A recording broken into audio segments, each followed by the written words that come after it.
Hey guys, tonight we're trading straw mattresses and plague for something far more comfortable and honestly a lot smugger. The quiet luxuries only rich 1970s American families could afford. Picture a world of shag carpeting so deep you could lose a toddler in it, refrigerators the colour of guacamole, and a telephone so fancy it lived in its own room. This is a bedtime tour of the good life. Back when the good life meant a wood-panelled basement and a car that got 8 miles to the gallon on a good day. Before we sink into all that plush avocado-colored comfort, I want to say a genuine thank you to the listener who suggested tonight's topic. I love the ideas you all send in, and they really do shape what happens here and help this little corner of the internet grow. So if you enjoy what I do, feel free to like the video and subscribe, but only if you actually want to. And leave a comment telling me where you are listening from and what time it is, because somehow it is always a little past bedtime somewhere. Now dim the lights, switch on a fan for that soft white noise, fluff up a pillow that does not smell like livestock for once and get comfortable. Let's wonder about a few things together. What did it actually feel like to be rich in 1974? Was central air really worth bragging about at a dinner party? Did anyone ever survive a fondue night without third-degree burns? How much of your self-worth could a single wet bar quietly carry? Was quadraphonic sound genuinely 4 times better, or just 4 times more expensive? And could you have kept a straight face writing a check for a microwave the size of a filing cabinet? And now, congratulations. You have just woken up in 1976 in a split-level home in the suburbs on a waterbed that is slowly making you seasick. The air smells like fresh coffee and brand new carpet. Somewhere downstairs, a very expensive television is warming up. Welcome to the good life. Try not to spill anything. Let's start where your luxurious day begins, in bed, gently sloshing. Because you, my wealthy friend, sleep on a waterbed, the single, most 1970s flex a mattress could offer. It is heated, it is enormous, and it wobbles like a rubber dinghy every time your spouse rolls over. Getting out of it is less a graceful morning stretch and more an escape from a very calm, very warm swimming pool. Let's consider the physics of the thing, because nobody in 1976 did. Your bed is essentially a giant vinyl bag holding several hundred gallons of water, which means it weighs roughly the same as a small automobile. The floor beneath you groans softly in the night, quietly wondering what it did to deserve this. There is a heater underneath, a little electric element keeping the whole lagoon at body temperature, because a cold waterbed is not a luxury, it is a punishment. Forget to turn it on and you spend the night sleeping on a chilled water balloon, contemplating your choices. Motion is the real adventure. When your partner shifts, a gentle wave travels across the mattress and arrives at your side of the bed several seconds later, like weather. Sit down too quickly and you launch the other person a full inch into the air. It is less a bed and more a 2-person trust exercise conducted horizontally at 3 a.m, and heaven help you if it ever springs a leak, because patching a waterbed is a plumbing emergency that happens inside your own bedroom on a Tuesday with a bicycle repair kit. But this is the master suite and everything here whispers money.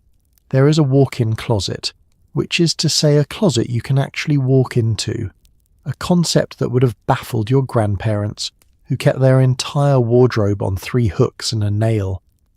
The doors are mirrored, doubling the size of the room and your reflection, so you may admire yourself from bed like a very relaxed monarch.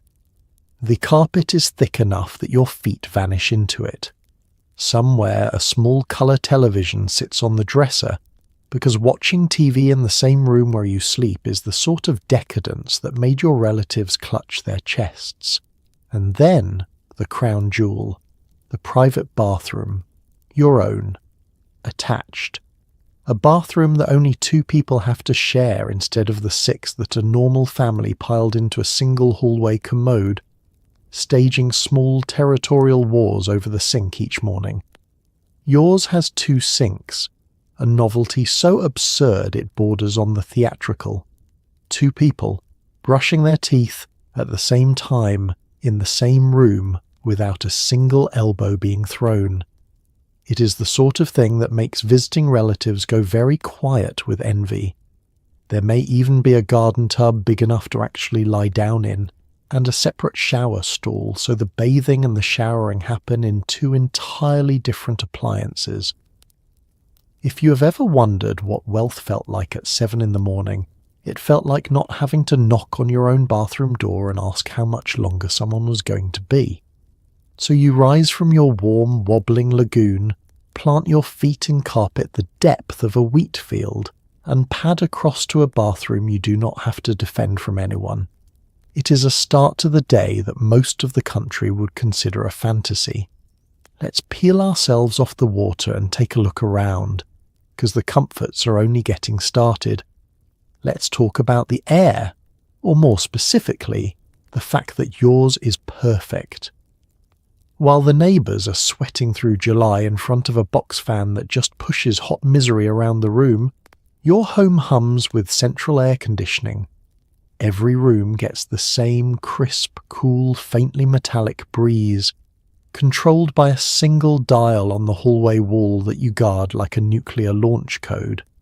Understand what a marvel this is in 1976. Most of America dealt with summer the way their ancestors had, by suffering. They opened windows and prayed for a cross breeze. They sat very still.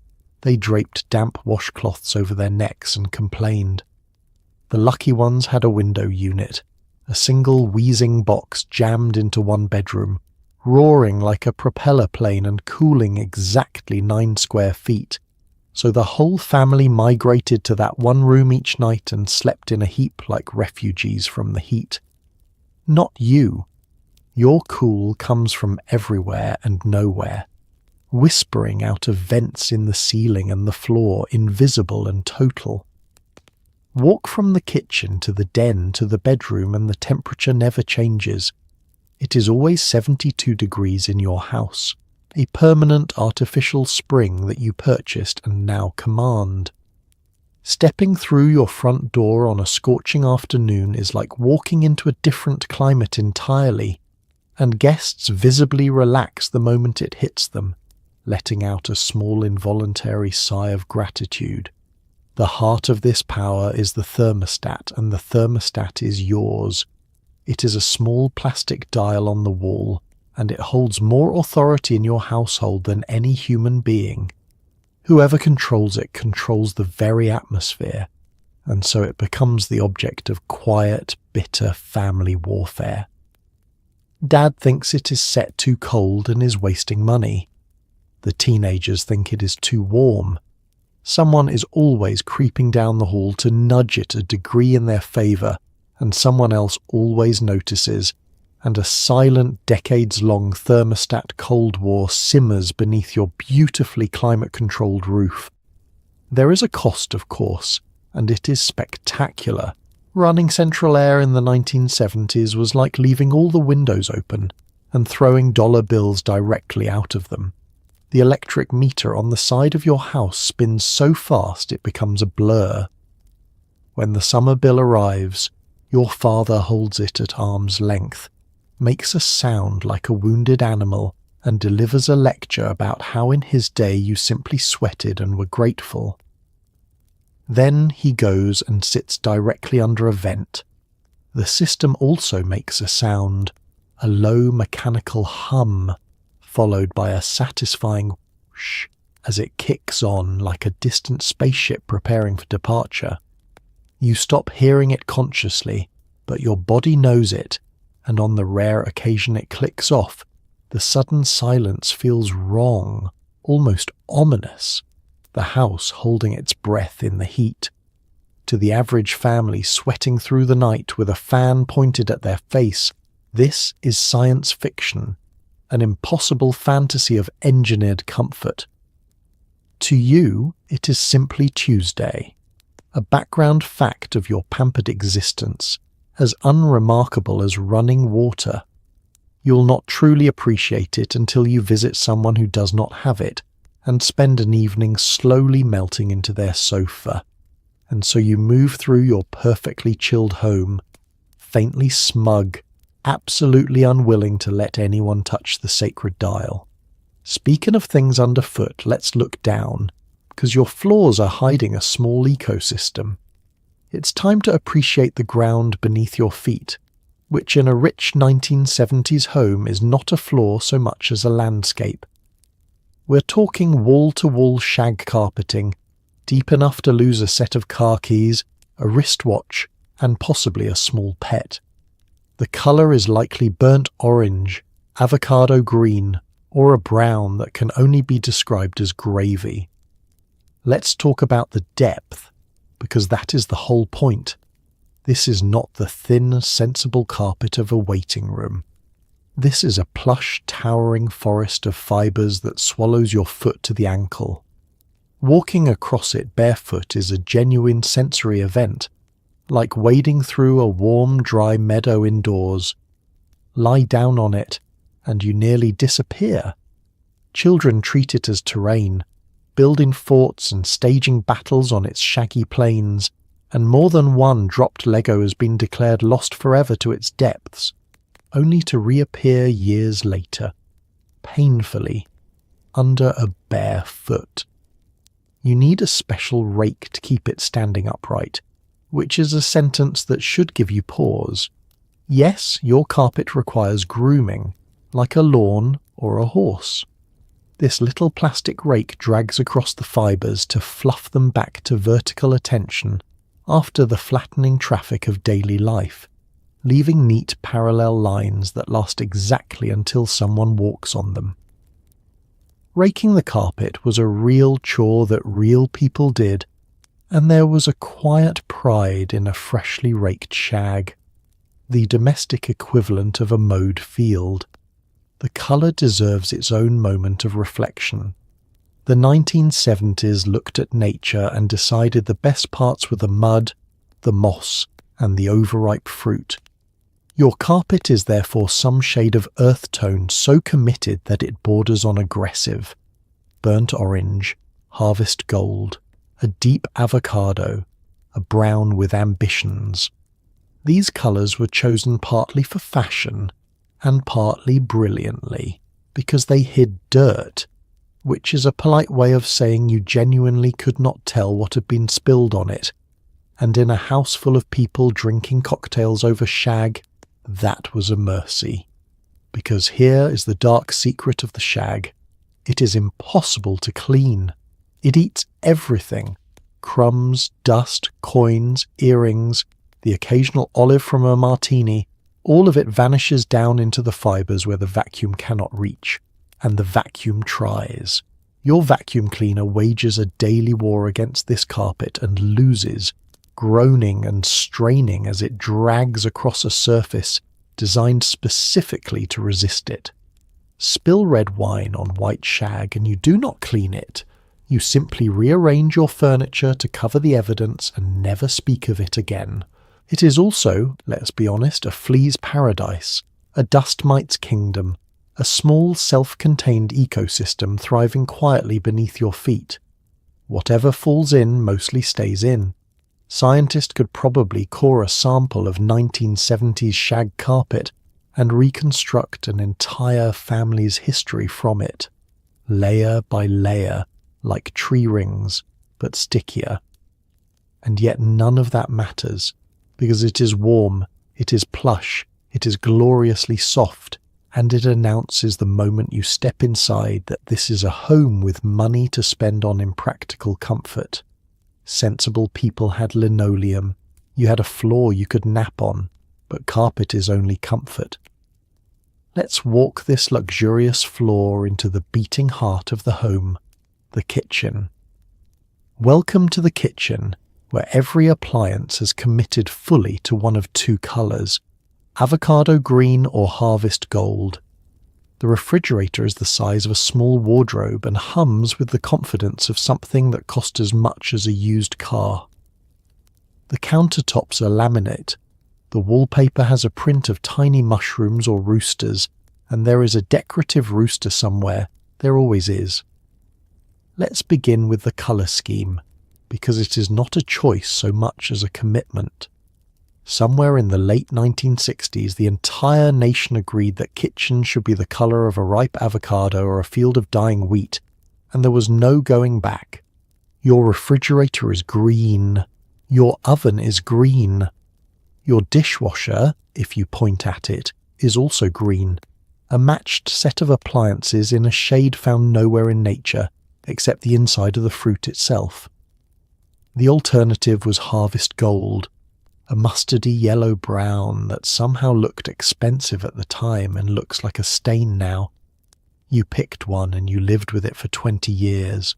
The refrigerator is the undisputed monarch of this room. It is enormous. A great humming monolith with rounded corners and a chrome handle you pull with real effort.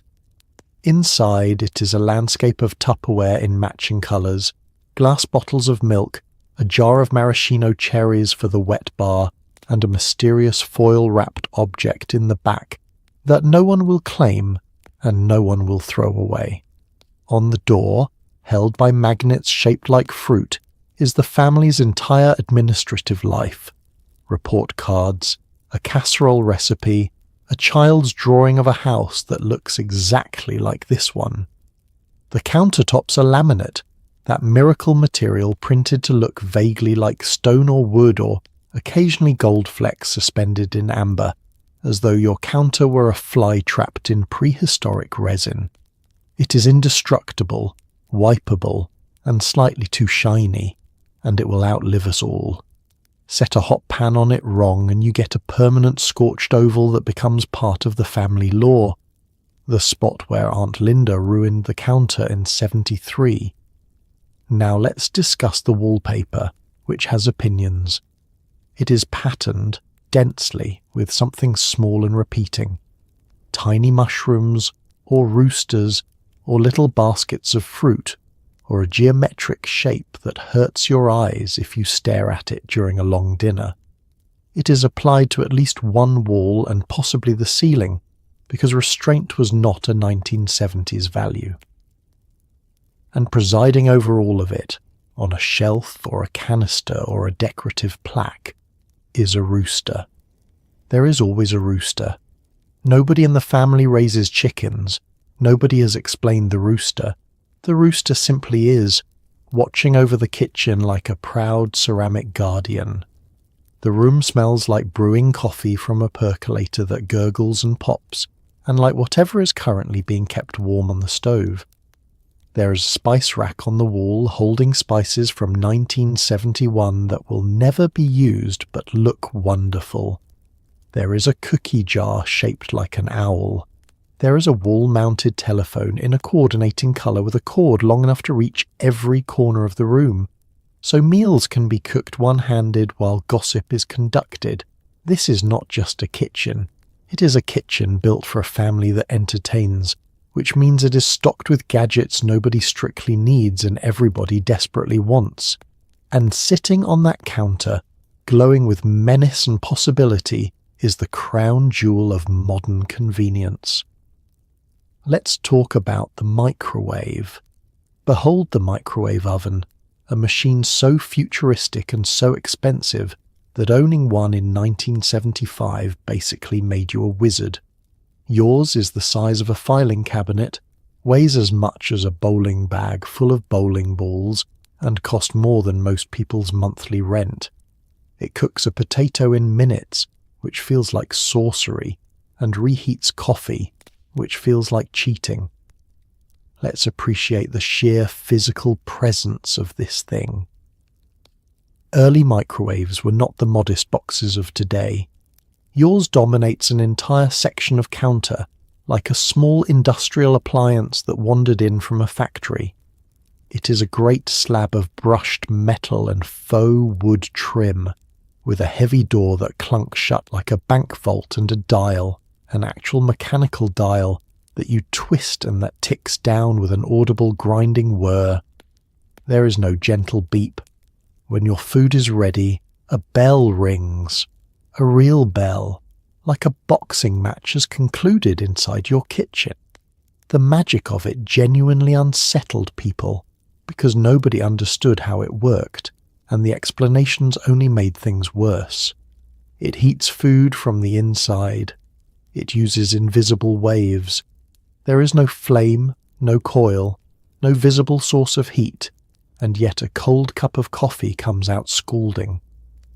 To a 1970s mind raised on fire and electric elements, this was not cooking. It was some borderline occult process, and people were deeply, reasonably suspicious. Grandma in particular is convinced this machine is trying to kill you. She will not stand in front of it while it runs. She believes the invisible waves leak out and will sterilize you, cook your organs, or interfere with a pacemaker she does not have. She stands well across the room, arms folded, watching it the way one watches a snake that has not yet decided whether to strike. When it dings, she flinches. No amount of reassurance will move her, and honestly, given how little anyone actually understood about the thing, her caution has a certain dignity. Nobody in the house fully trusts it, which is why nobody uses it for anything ambitious. In theory, this miracle machine can cook an entire meal. In practice, you use it to melt butter, soften ice cream, reheat last night's coffee, and warm up leftovers to a temperature best described as either lukewarm or the surface of the sun, with no setting in between. There is no gentle reheating. Your food emerges with a cold center and edges hot enough to weld metal, and you eat it anyway, blowing on each bite, marveling at the future. There is also a learning curve written in small disasters. Someone puts a fork in it and produces a light show. Someone microwaves an egg and detonates it, redecorating the interior in a way that requires a full afternoon and a lecture to clean. Someone heats a marshmallow just to watch it swell into a monstrous quivering dome. The microwave is as much a source of entertainment as it is of nourishment, a science experiment that happens to warm your dinner. But you use it proudly, mostly to melt butter and terrify guests.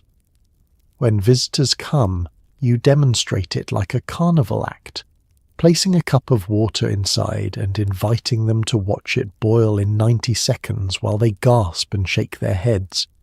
It cost a fortune, it does very little, and it is the single most impressive object in the house. Once the food is warm, it needs cleaning up, and luckily you never have to touch a dish. Let's meet the dishwasher. Let's discuss the automatic dishwasher, a glorious box that does the one job every human being has always hated. While most families in 1976 are still standing at the sink with pruned fingers and simmering resentment, you simply load your plates, close a door, and walk away like a person with better things to do. To grasp how luxurious this is, you have to understand the ancient misery it replaced. For all of human history, washing dishes meant standing at a sink full of greasy, cooling water, scrubbing each plate by hand while the food fused itself permanently to the surface. It was the chore nobody wanted, assigned as punishment, fought over by siblings, and stretched endlessly after every family gathering, when a mountain of plates threatened to bury the kitchen. Whole evenings were lost to it.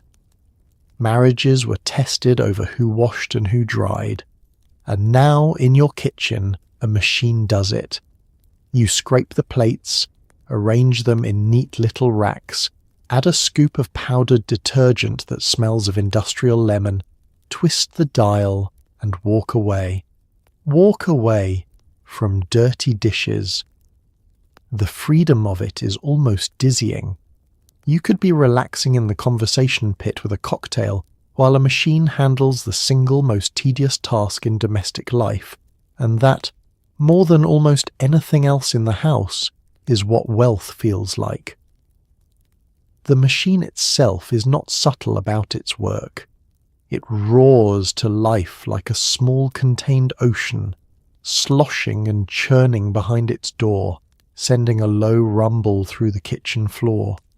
It runs for what feels like an hour, going through mysterious cycles you cannot see, and you learn to read its moods by sound, the wash, the drain, the pause, the wash again.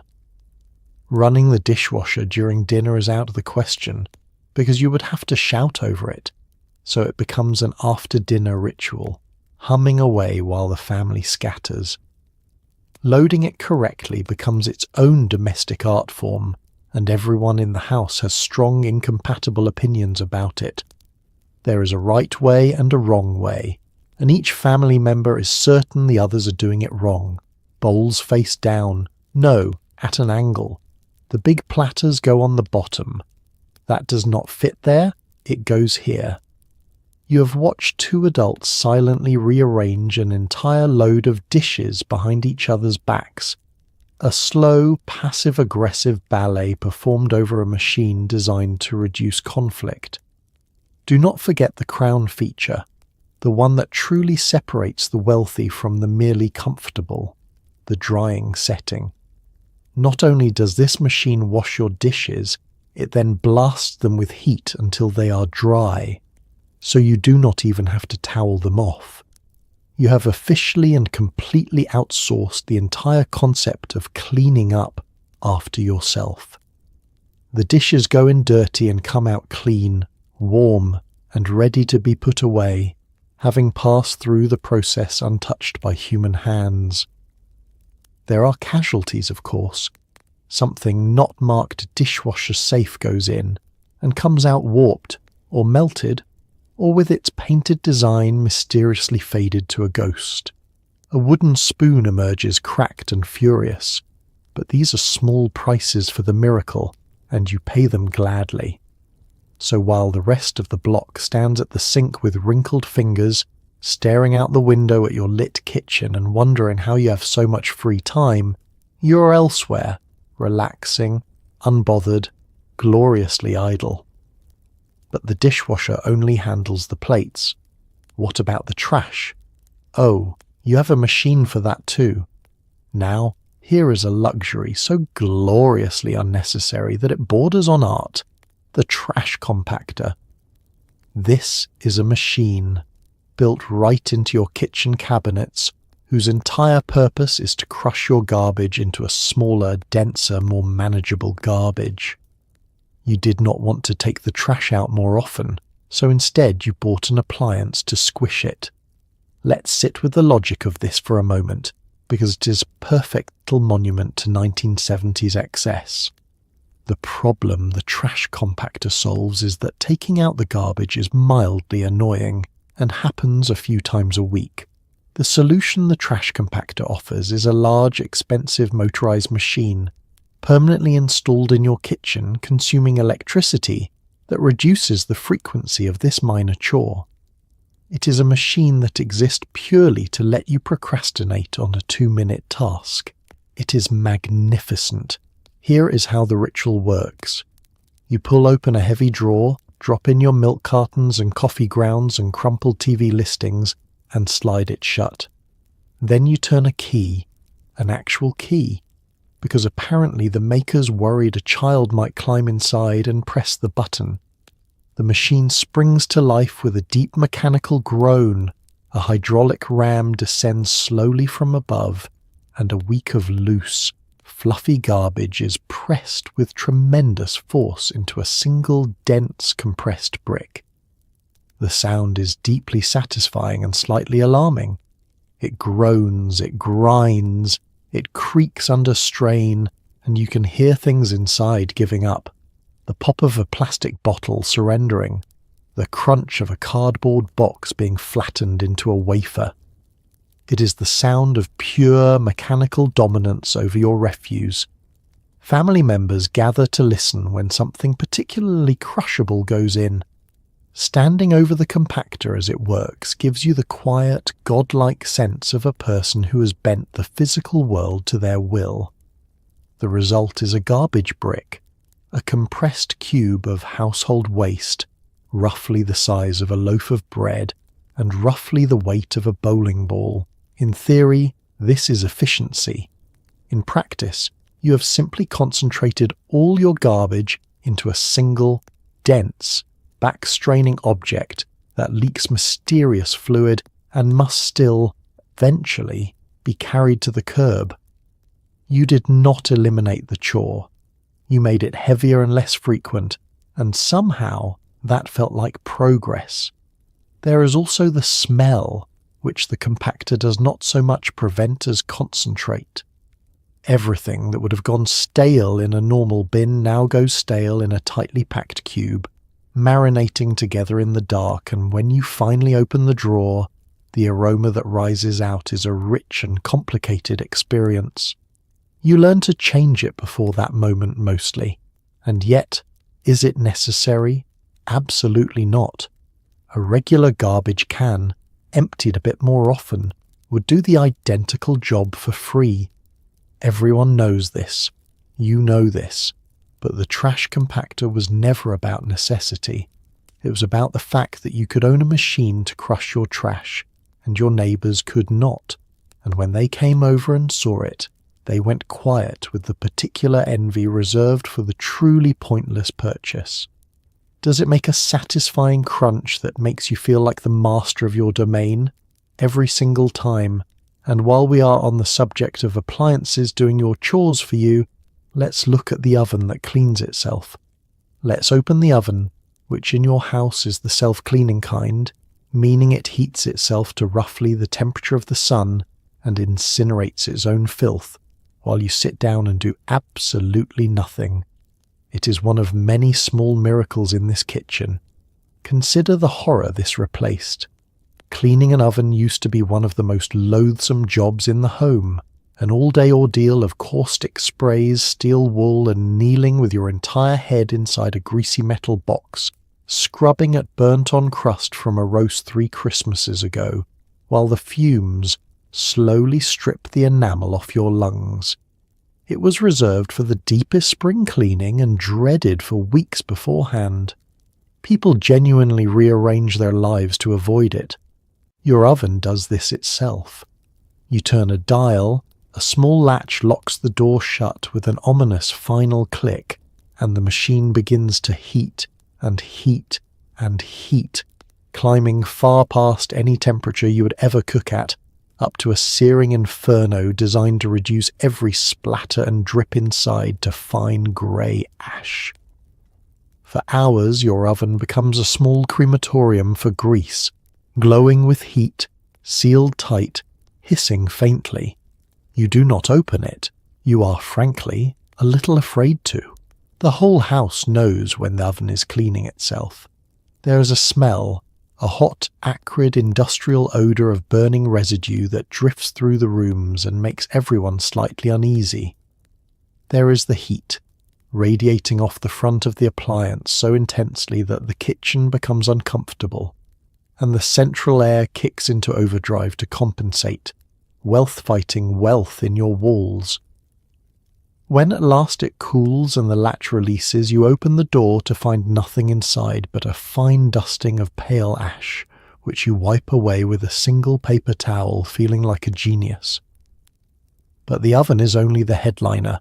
The true measure of your kitchen's abundance lives in the gadget drawer, that overstuffed shrine to single-purpose convenience.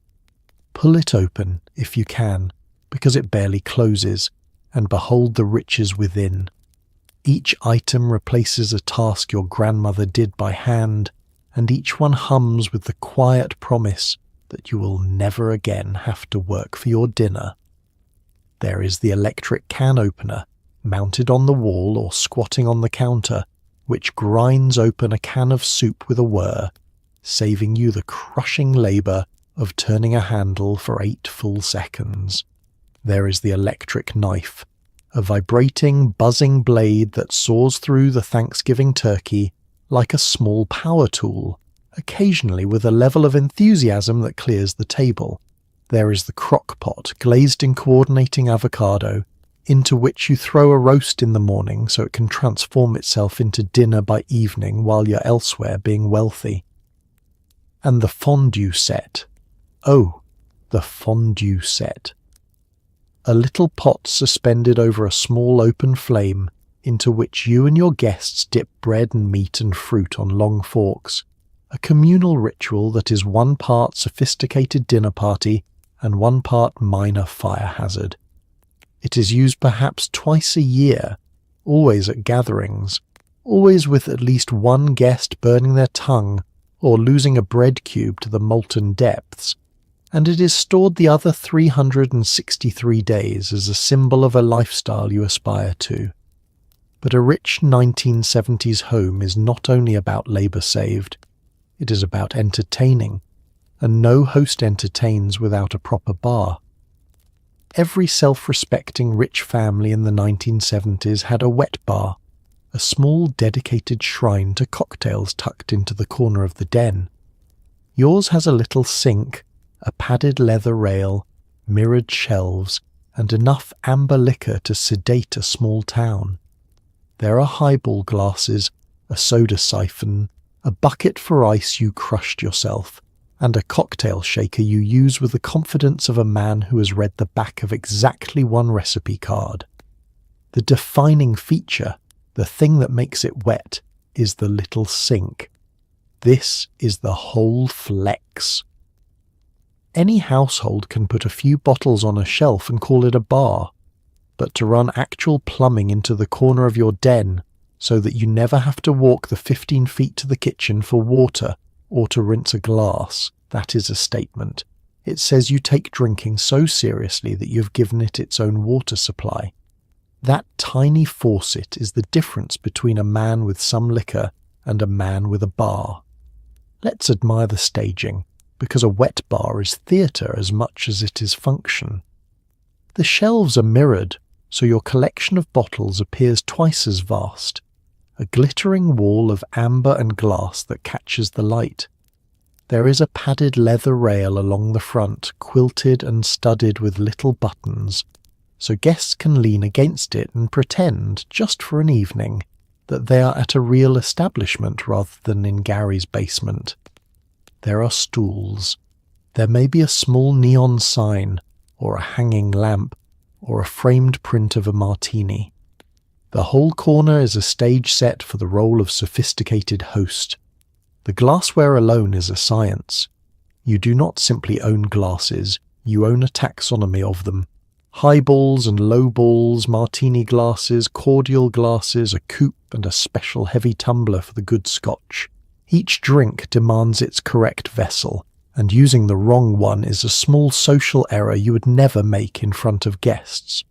There is a soda siphon that hisses and sputters, a cocktail shaker you shake with theatrical vigour, and a set of tiny mysterious tools, a strainer, a muddler, a little knife for twists of lemon, most of which you do not fully know how to use. And the ice. You crush your own ice in a bucket, with a small pick or a squeeze-handled crusher, and the sound of it is part of the performance, a busy, industrious clinking that announces to the room that drinks are being made. The ice bucket is often shaped like something absurd, a pineapple, an owl, an apple, and it sweats gently on the bar all evening. This is where you make Manhattans for guests who pretend to like Manhattans. Your repertoire is small, but delivered with total confidence. A Manhattan, an old-fashioned, a whiskey sour if someone is feeling adventurous, each mixed according to a recipe you memorized once and now improvise generously. Nobody complains, partly out of politeness, and partly because the drinks are strong enough that the second one tastes fine regardless. It is sophistication, it is theatre, it is a countertop that exists purely so you can pour brown liquor in front of an audience. It is the beating social heart of the house, the place where the party naturally gathers, where deals are discussed and gossip is refined and someone always ends up telling a long story nobody asked for, and that audience needs somewhere to sit and something to stare at. Let's talk about the television. Feast your eyes on the console colour television, a piece of furniture so large and so heavy it qualifies as a load-bearing wall. This is not a screen you hang up. This is a screen housed inside an enormous wooden cabinet that dominates the living room like a small altar. It gets 3 channels, maybe 4 if the weather cooperates and you stand the antenna up just so. Let's be clear about the scale of this object, because the modern mind cannot quite grasp it. Your television is not primarily a television. It is a substantial piece of wooden furniture, a long, low cabinet on little legs, made of real or convincingly fake wood, polished and grand, into which a screen has been installed almost as an afterthought. The screen itself is modest, a curved bubble of glass in the centre of a vast expanse of cabinetry. You could set drinks on top of it, and you do. You could display framed family photos on it, and you do. It is the largest single object in the room, and it is treated with corresponding reverence. Moving it is a family event requiring planning, multiple people, and the acceptance that someone may be injured. This thing weighs as much as a piano and is roughly as portable. Once it is positioned, it is never moved again. The furniture of the entire room arranges itself round the television, every sofa and chair angled toward it like worshippers before a shrine, because to face away from it would be unthinkable. The picture, when it warms up, is a small miracle, and it does warm up slowly, the screen brightening from a single glowing dot into a full image over several seconds as the tubes inside heat to life. And the image is in colour. Glorious, slightly unnatural colour, where the grass leans a little too green and faces have a faint orange glow, and every so often the whole picture drifts into a strange purple mood until someone gets up and adjusts the tint. But it is colour, and in a nation where many families still watch the world in grey, that alone makes you a household of standing. Then there is the matter of the channels, of which you have 3, possibly a 4th if conditions align. The picture arrives through the air, caught by an antenna, and the antenna is temperamental. Reception is a delicate art involving the rooftop aerial or the rabbit ears on top, which must be extended, angled, and sometimes draped with foil to coax a clear signal from the sky. On a bad night the picture rolls, or fills with snow, or splits into ghosts, and a family member is dispatched to hold the antenna in exactly the right position, becoming a human aerial, frozen in an awkward pose for the duration of the program. And crucially, there is no remote control. To change the channel, or adjust the volume, or turn the whole thing on and off, a human being must physically rise, cross the room, and turn a heavy mechanical dial that goes ka-chunk with each click. This is the family's cardio for the day, and it is invariably delegated to the youngest child, who serves as the household's living remote control, sent back and forth across the shag carpet all evening. Get up, change it to channel 7. Get up, turn it down. Get up, the picture is rolling again. But the picture is in colour, glorious, slightly green colour, and that alone makes you the envy of every household still squinting at the world in black and white. And soon this magnificent box will do something even more astonishing. It will receive television you pay for. Let's talk about the strangest new luxury of them all, paying for television. For most of history, television was free, beamed through the air into everyone's antenna equally.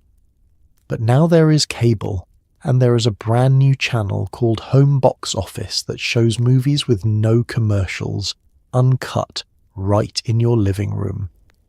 To appreciate how bizarre this idea was, you have to remember the bargain everyone had accepted for decades. Television came out of the sky. It was free, a gift of the airwaves, paid for by the commercials you sat through in exchange. Everyone, rich and poor, got the same 3 channels caught by the same kind of antenna. The programming was identical from the mansion to the shack. Television was one of the few things in American life that money could not improve, and everyone had quietly made peace with that. And now, into this arrangement, walks a man who wants to run a wire into your house and charge you a monthly fee for the privilege of watching more television. On its face, this is madness. Why on earth would anyone pay for the thing that falls freely out of the air? Your neighbours think you've lost your mind, your father-in-law asks slowly, as if speaking to a child, why you are buying something you can already get for nothing. It is a fair question, and you do not have a good answer, only a feeling that the future has arrived and it costs a little extra. But then the cable is installed and you understand. A technician comes and threads a mysterious wire into your home, connecting it to a box, and suddenly your 3 channels become many.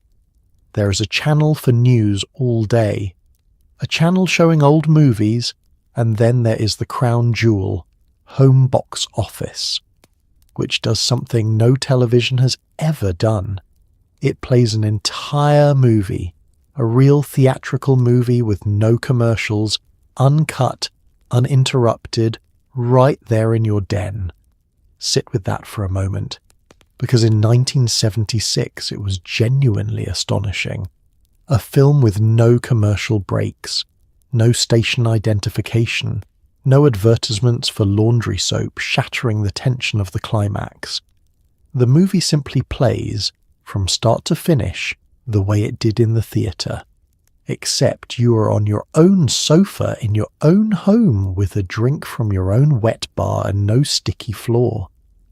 It felt less like watching television and more like the movie theatre had moved into your house and agreed to serve you personally. There is a ritual to it. The films are announced in advance in a little printed guide, and you plan your evening around them, gathering the family for the 8 o'clock movie the way earlier generations gathered around the radio. The children are permitted to stay up because this is an event. Somebody makes popcorn, and you settle in to watch, feeling like some kind of decadent Roman emperor who has commanded entertainment to appear on demand within his own walls. The mockery from the neighbours curdles slowly into envy. They come over, they see a movie playing with no commercials, and their objections quietly evaporate.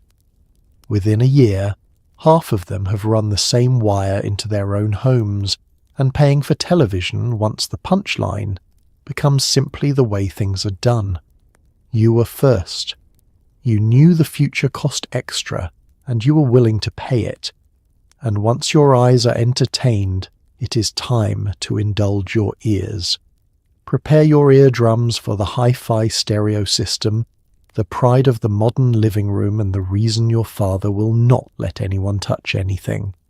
This is a wall of components, a turntable, a receiver, an 8-track deck, and speakers the size of small refrigerators.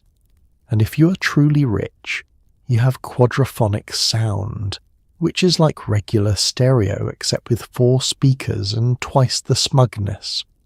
Let's understand that this is not simply a way to play music. It is a shrine, an installation, a serious hobby masquerading as home furniture.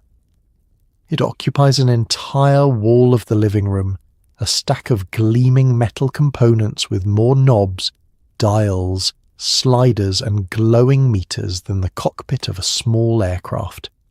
Each piece was purchased separately, agonized over, compared against rivals, and assembled into a system, and the word system is spoken with reverence.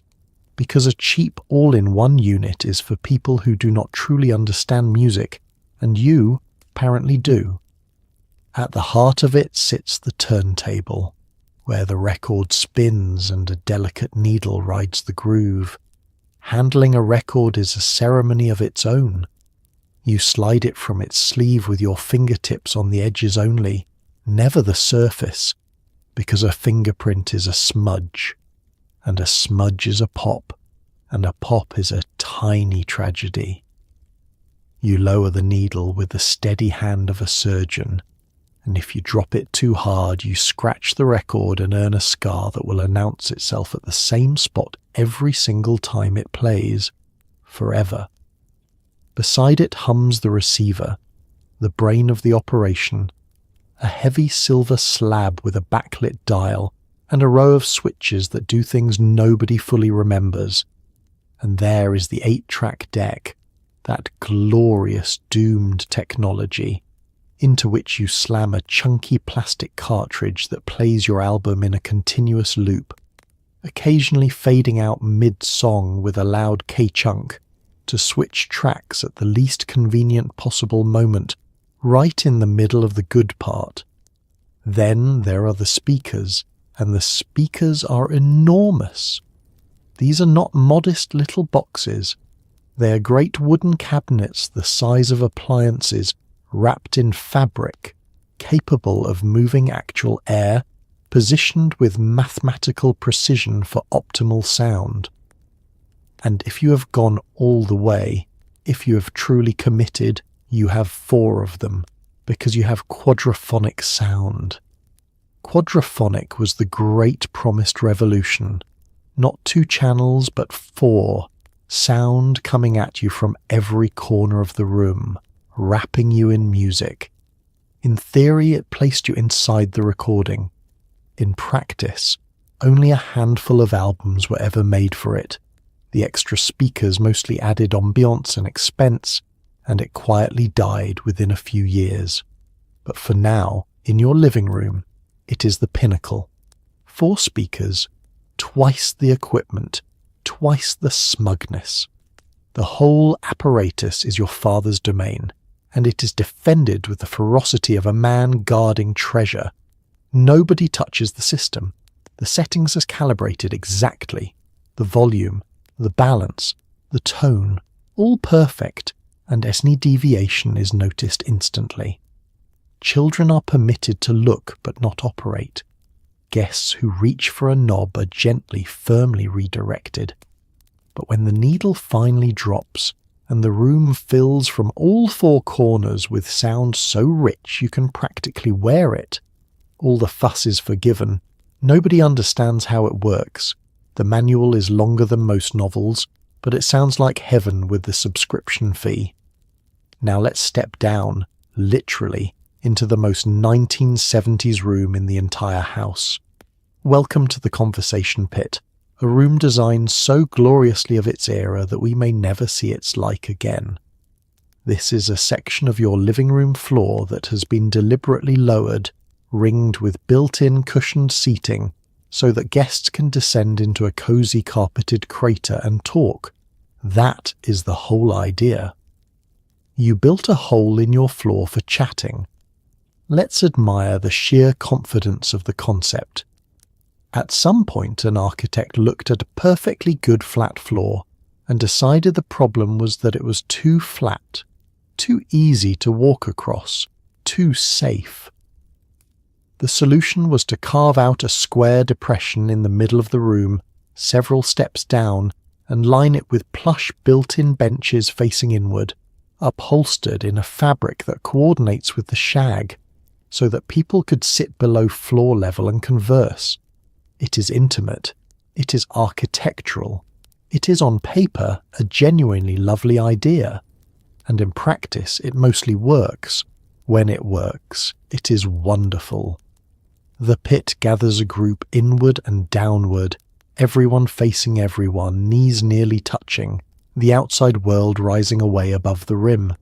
There's often a fireplace at the centre or a low table, and the lighting is warm and the cushions are deep, and the conversation, freed from the awkward geometry of a normal living room, actually flows. For a good party, the pit is the beating social heart of the home, a warm upholstered basin where the evening pools and settles. But let's be honest about the hazards, because the conversation pit is also a trap. It is a hole in your floor, and holes in floors have consequences. Every guest, upon first arriving, must be warned, because the eye does not naturally expect the ground to simply drop away in the middle of a living room. The uninitiated approach at a normal walking pace, reach the edge, and vanish, plunging the 2 or 3 steps down with a yelp and an expression of profound betrayal. It happens at every gathering. It is secretly part of the entertainment. Getting into the pit gracefully requires a technique, a sort of controlled descent, and getting out of it after 2 cocktails is a genuine physical challenge that strips away all dignity. You do not rise from a conversation pit so much as extract yourself from it, using both hands, possibly a knee and the shoulder of the nearest person, hauling yourself back up to the ordinary world of the standing. Watching a group of tipsy adults attempt to climb out of a conversation pit at the end of a long evening is one of the purer comedies available to the era. There are other quirks.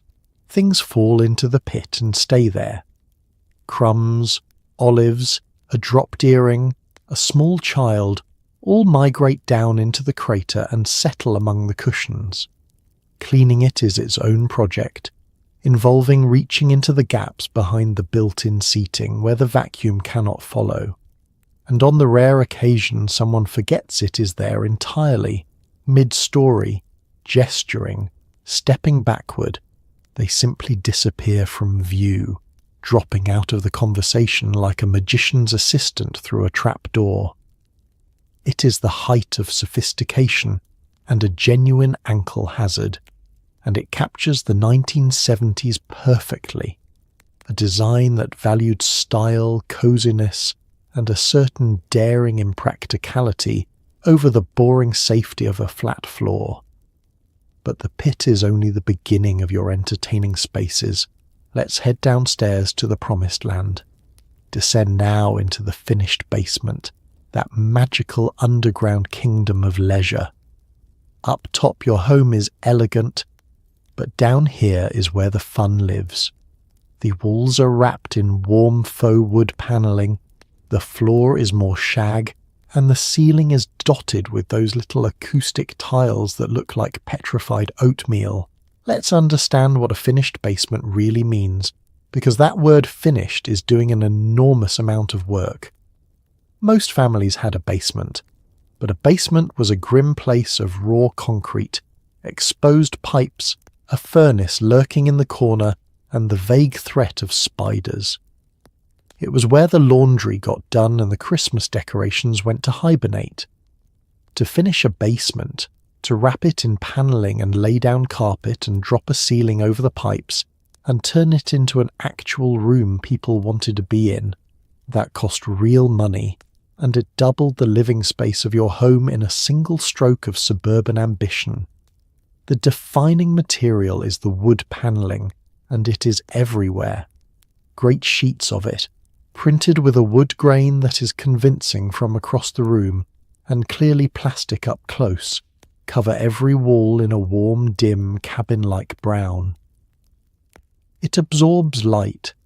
It makes the room feel like the inside of a very cozy cigar box. Combined with the small windows near the ceiling and the perpetual absence of natural sunlight, the finished basement exists in a permanent state of golden, late afternoon gloom that is somehow exactly right for its purpose. And its purpose is fun. This is the rec room, short for recreation, and it is dedicated entirely to leisure. There is a pool table, heavy and green-felted, dominating the centre of the room, missing the 8-ball roughly half the time and serving as a flat surface for folding laundry when not in use. There is a dartboard on the wall surrounded by a constellation of holes in the panelling from throws that missed, each one a small monument to a competitive evening. There may be a pinball machine flashing and dinging in the corner, or a foosball table, or a card table with folding chairs where the adults play late into the night. Crucially, there is a second refrigerator. This is a mark of true abundance. The upstairs refrigerator is for food. This one, humming down here in the corner, is dedicated entirely to beverages, stocked with soda for the kids and beer for the adults, so that nobody ever has to make the long climb upstairs to quench a thirst. A second refrigerator, used only for drinks in the basement, is one of the quiet, unmistakable signals that a family has more than enough. This is where the household divides itself by generation. The kids vanish down here for entire afternoons and weekends, staging tournaments, watching the second television, sprawled across the shag in a den of their own. And the adults retreat down here too, escaping the more formal rooms above, to shoot pool and tell stories and be a little louder than they could be upstairs. It is a whole second house pretending to be a room, an underground world where the rules relax and the drinks are always cold. It smells faintly of basement, that particular cool, earthy note that no amount of panelling can fully banish, mixed with beer and felt and the ghost of 1,000 games. It is the most used room in the house and the least seen by guests, the true engine of the family's leisure. But every good, rich household eventually needs to leave, and leaving requires a car, which requires a garage. Let's go up and out. Let's step into the 2-car garage, and yes, the number 2 matters enormously. Most families have 1 car if they are lucky. You have room for 2, plus the lawnmower, plus a workbench that will never see actual work. And here is the real magic. You do not lift the garage door yourself like a peasant. You press a button in your car and the door rises on its own as if greeting you. Let's dwell on that number, because it is the entire point. A 1-car garage is respectable. A 2-car garage announces something. It says this is a household with 2 automobiles, which in the 1970s meant that both adults could go their separate ways at the same moment, a freedom that many families sharing a single car and coordinating their days around it could only dream about. The second bay is a declaration of independence doubled, and the garage holds more than cars. There is the lawnmower, of course, and beyond it along the back wall the workbench. Ah, the workbench. Every suburban garage has one, a sturdy table lined with a pegboard, upon which hangs a complete and gleaming array of tools, each in its outlined place, most of them never touched. There is a vise bolted to the corner. There are coffee cans full of assorted screws sorted by no discernible system. The workbench represents the fantasy of a handy, capable man who fixes things, a fantasy maintained at all costs by a man who calls a professional the moment anything actually breaks. There are other treasures out here too. The extra refrigerator's cousin, a chest freezer humming along the wall, packed with a side of beef and frozen vegetables and popsicles, bicycles hanging from hooks, Christmas decorations in labelled boxes, beach chairs, a cooler, a bag of charcoal, the accumulated equipment of a family with the money to acquire things and the space to store them. But the true marvel, the feature that stops guests in their tracks, is the automatic garage door opener. Understand that for most of history, arriving home meant stopping the car, getting out, physically hauling a heavy door upward on its tracks, driving in, getting out again, and pulling the door back down, all of it in the rain or the snow or the dark. It was a small, tedious indignity performed thousands of times. Not for you. You approach your home, and from the warm, dry interior of your car, You press a single button clipped to the visor, and the door, sensing your command, begins to rise on its own, lifting smoothly on its motorized track, opening to receive you like a drawbridge lowering for a returning lord. You glide inside without ever touching it. The first time a guest witnesses this, riding in your passenger seat, they genuinely gasp, and you pretend not to notice, because a magician never acknowledges the trick. It saves you perhaps 9 seconds and an enormous amount of dignity. It is also, being early 1970s technology, temperamental and occasionally sinister. It sometimes reverses for no reason, or refuses to close, or begins descending while a child is still underneath it. A genuine hazard that everyone treated with alarming casualness. But when it works, and it mostly works, it is one of the small motorized miracles that separates your household from the door-lifting masses. Now let's see what those 2 glorious spaces are hiding, starting with the family land yacht. Meet the station wagon, the mighty land yacht of the American family. Yours is roughly the length of a fishing boat, seats approximately the entire neighborhood, and comes with fake wood paneling glued down the sides for reasons no one has ever adequately explained. There is a rear-facing third row where the children sit backwards, waving at strangers and slowly turning green. Let's take in the sheer scale of this vehicle, because it is not so much a car as a small building that moves. It stretches on and on, a vast expanse of Detroit steel, so long that parking it is a genuine navigational feat, and turning it around requires planning and possibly a spotter. It weighs an astonishing amount, rides on soft suspension that lets it float down the highway like a boat on gentle swells, and it drinks gasoline with the thirst that would be alarming if gasoline were not for the moment wonderfully cheap. The fake wood paneling deserves a full inquiry, because it makes no sense and everyone accepted it completely.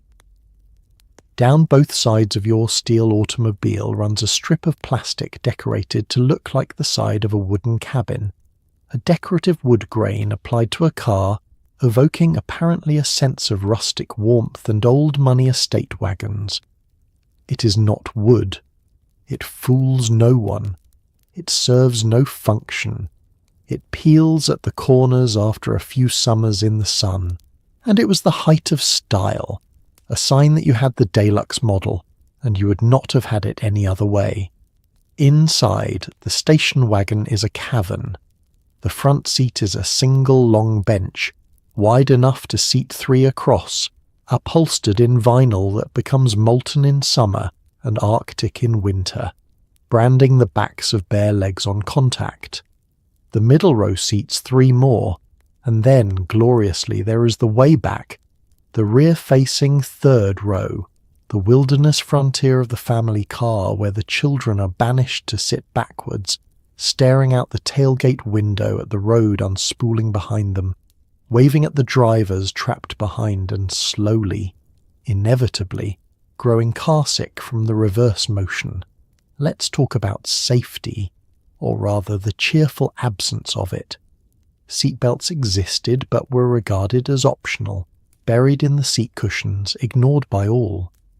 Children roamed the vast interior freely as it hurtled down the highway, climbing between rows, lying across the back, sprawling in the cargo area with the family dog, a rolling playground utterly unbothered by the concept of restraint. It was a different era, and the station wagon was its rolling embodiment, a vehicle where the kids treated a moving vehicle like a den. This is the workhorse, the do-everything car. It hauls the groceries, the whole Little League team, the camping gear, the lumber from the hardware store, the family and the dog and the luggage on the long summer road trip. Fold down the rear seats and the cargo space swallows an astonishing volume of stuff. It is endlessly, cheerfully useful, and you love it dearly, the way one loves a large, slow, reliable animal. It handles like a waterbed on wheels, it gets terrible gas mileage, and it is about as glamorous as a refrigerator. But it is the beating heart of family logistics. It is not, however, the car you show off with. For that, you have something parked in the second bay that cost considerably more. Let's take a look. Now for the real trophy, the second car, the one that exists purely to announce your success to the street. Perhaps it is a sleek Cadillac with seats like living room sofas, or a foreign import that made the neighbours whisper. It has power windows you operate with one lazy finger, a leather interior, and an 8-track player that will jam and eat your favourite tape at least once a month. Let's be clear about the job this car does, because it is not transportation. The station wagon handles transportation. This car has a single purpose, and that purpose is to be seen. It sits in the driveway on a Sunday, gleaming, washed and waxed by your own hand in a weekly ritual of loving maintenance, and it says to everyone who drives past that the family in this house has arrived. Everything about it is chosen for impression rather than utility. If it is a Cadillac, it is enormous and plush, a great glittering barge of chrome and vinyl roof, riding so softly that the road seems to happen somewhere far away and slightly beneath you. The seats are vast, tufted sofas of leather or velour, and sinking into them feels less like getting in a car and more like being received into a small mobile living room. It has cruise control. It has climate control. It has more sheer square footage of interior than some apartments, and it wafts down the boulevard in serene wallowing luxury. Or perhaps you went the other way, the sophisticated way, and bought a foreign import, something German or Swedish, sleeker and lower and quieter, a car that suggested you had travelled, that you understood engineering, that you were not merely rich, but tasteful. When it appeared in your driveway, the neighbours gathered at their windows to whisper, because a foreign car in a suburban driveway in 1976 was a small scandal, an announcement that you did not simply buy American like everyone else, you chose.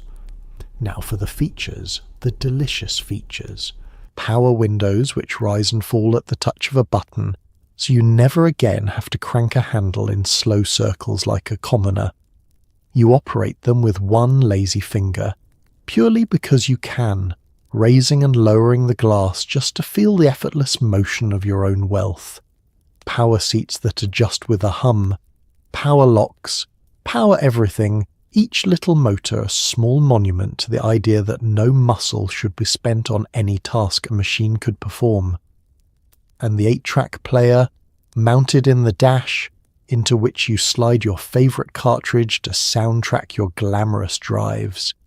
It is a wonderful, doomed piece of technology.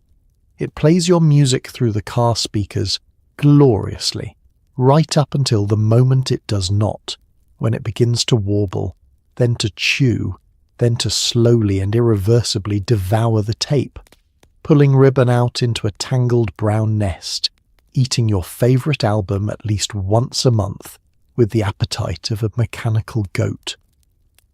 This car is not practical, and that is entirely the point.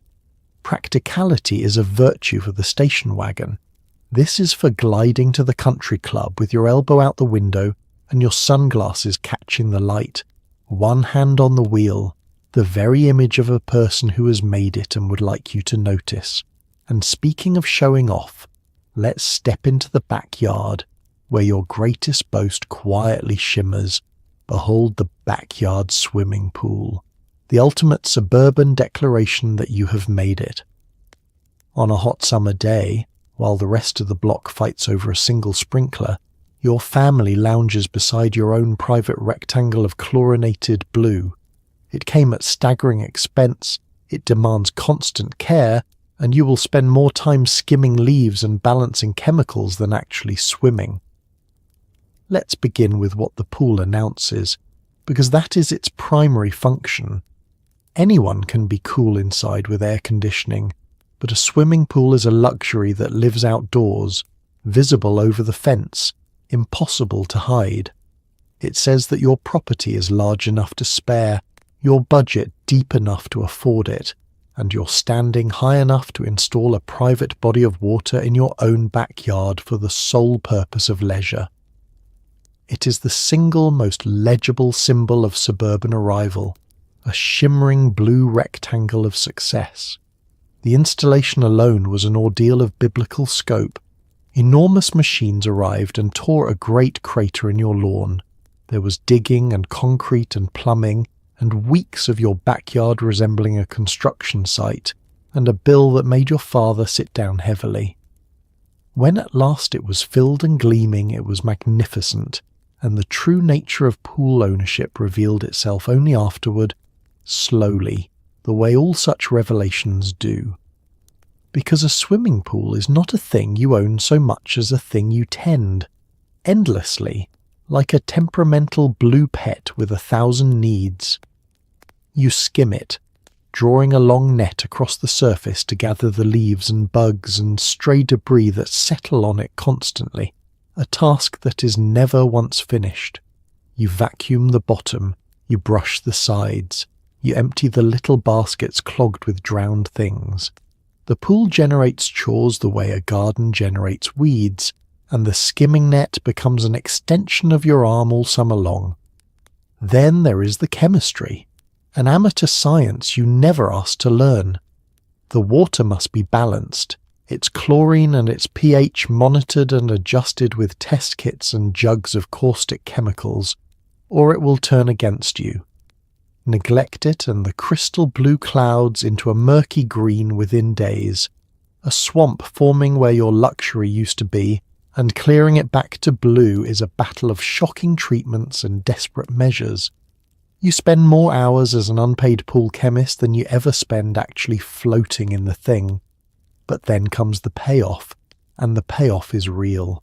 On a blazing summer afternoon, the kids come screaming out the back door and launch themselves off the diving board in great cannonball arcs, and the water erupts, and the whole thing is suddenly, undeniably worth it. Your children are heroes, your home is the destination, and the entire neighbourhood, every kid within earshot, every family down the block, suddenly remembers with great warmth that they are your very good friends, arriving with towels and casseroles, hoping for an invitation. That is the social alchemy of the pool. It converts staggering expense and endless labour into popularity you can dive into. A summer-long open house where you are the generous host of the coolest, wettest place on the street. You skim and you balance and you scrub, and then you watch the joy of it and forgive it everything. A pool is not just water, it is popularity you can dive into. And right beside it, the smell of luxury is already drifting on the breeze. Let's fire up the grill. Let's talk about the backyard patio, command centre of summer entertaining. Most families are still coaxing sad charcoal briquettes into flame with lighter fluid and prayer. You, however, have a gas grill, which lights with the turn of a knob like magic and lets you char meat with the confidence of a professional. Let's honour the ancient struggle you have transcended, the struggle of charcoal.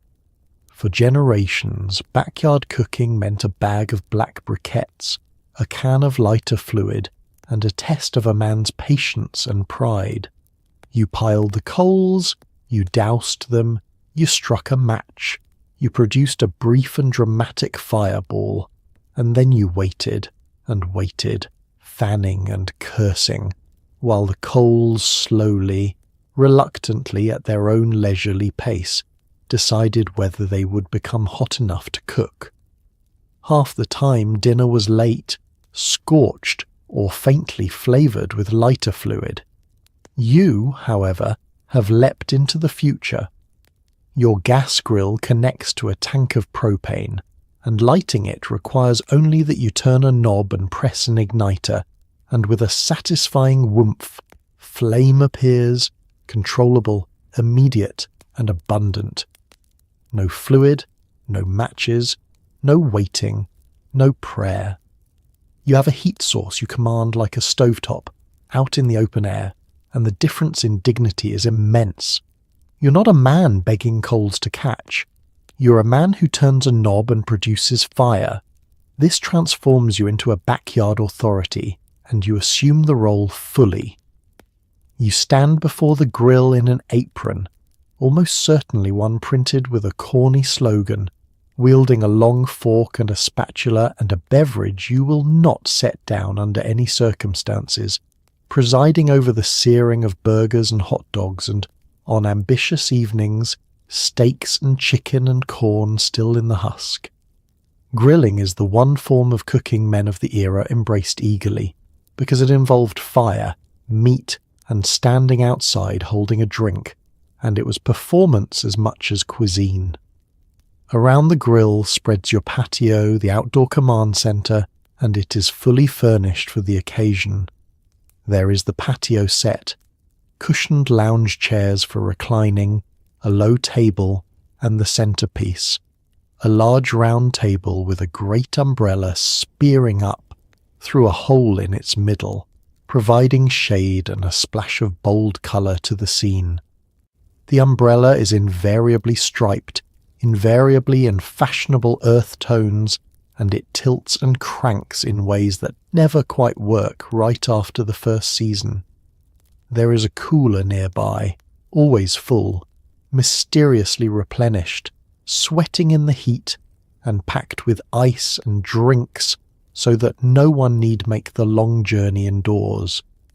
There are citronella candles and torches meant to repel the mosquitoes, which they do not, but which lend a festive glow to the evening as the sun goes down and the burgers come off the grill. There may be a hammock strung between two trees, a bird bath, a set of lawn darts that were a genuine safety hazard, and a general air of a household built for leisure. This is where summer happens. Friends and neighbours gather, drawn by the smell of charring meat drifting over the fences, and the evening unfolds in a haze of grill smoke and conversation, and the clink of ice in glasses. You flip the burgers, you tell the stories, you refuse to relinquish your drink or your spatula, and you are, for these golden hours, exactly the man you always wanted to be. It is leisure as performance art. Now let's head back inside, because your house has a nervous system, and it lets you shout at people through the walls. Marvel at the home intercom system, the single most unnecessary and delightful upgrade in the entire house. Mounted on the wall of every room is a little speaker box that lets you talk to any other room without the ancient inconvenience of walking or yelling. Dinner is ready can now be announced to the whole house at once, in a crackling, staticky voice, like the captain of a very carpeted airplane. Let's fully appreciate the beautiful absurdity of this device. The problem it solves is that houses have more than one room, and sometimes a person in one room wishes to communicate with a person in another. For all of history, humans address this challenge in two proven ways. They walked to the other room, or they raised their voice and shouted. Both methods are free, reliable, and have served the species admirably since the dawn of the house. You, however, have installed an electrical communications network into the walls of your home to accomplish the same task at considerably greater expense. In every room there is a little wall-mounted panel with a speaker, a button, and a small grill wired throughout the house, so that you may press a button, lean in, and address any other room, or all of them at once, your voice emerging from every panel simultaneously in a burst of crackle and static. The primary use, the flagship application of this technology, is announcing dinner. Rather than walking to the foot of the stairs and calling up, or simply shouting, the head of the household approaches the kitchen panel. presses the button and broadcasts the words, "Dinner is ready," to the entire structure at once. The voice arrives in every room in a slightly distorted, staticky crackle, like an announcement over the public address system of a small airport, and there is something undeniably thrilling about it, a sense of command, of reach, of speaking to your whole domain from a single point. The novelty is irresistible, especially to children, who discover within moments that the intercom is the finest toy in the house. They press the buttons in distant rooms and make ghostly noises. They conduct crackling conversations between bedrooms rather than simply opening a door. They page one another with mock authority, announce nonsense to empty rooms, and generally treat the household communication system as a plaything, until an adult over the intercom tells them to stop, which only proves how fun it is. Many models offered a further feature, a genuine upgrade to daily life. They piped music through the house. Connected to a radio or the great hi-fi system, the intercom could fill every room with the same station at once, so that music followed you from the kitchen to the bedroom to the bathroom, and even the shower could have a soundtrack, tinny and crackling but present. A small daily luxury that felt impossibly modern. There were quirks, of course. The panel sometimes hummed with a faint background static even when idle. Occasionally one would pick up a stray radio signal and murmur ghostly fragments of a distant broadcast into a quiet room at night. And the button that let you listen in on a room without being heard raised certain questions about privacy that families navigated with varying degrees of honesty. Do you need it? Of course not. You could simply shout up the stairs like everyone else, at no cost with perfect reliability.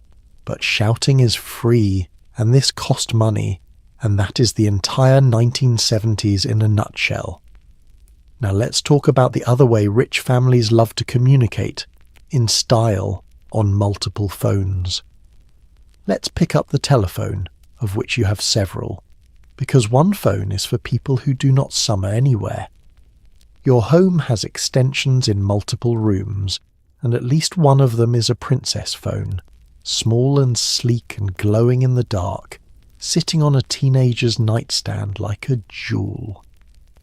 But the true flex is the second line, an entirely separate phone number, so the children can tie up one line for hours, discussing absolutely nothing while the adults still get their calls. Let's first appreciate the baseline miracle of simply owning more than one telephone, because in 1976 this was not a given.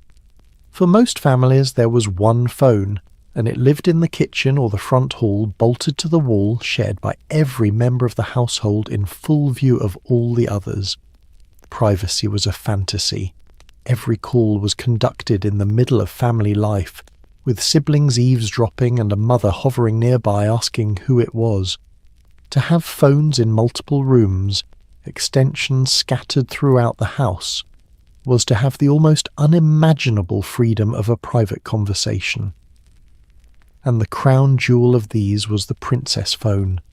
This was not merely a telephone, it was a fashion object, small and curved and elegant, designed to be pretty, offered in soft colours like pink and powder blue and white.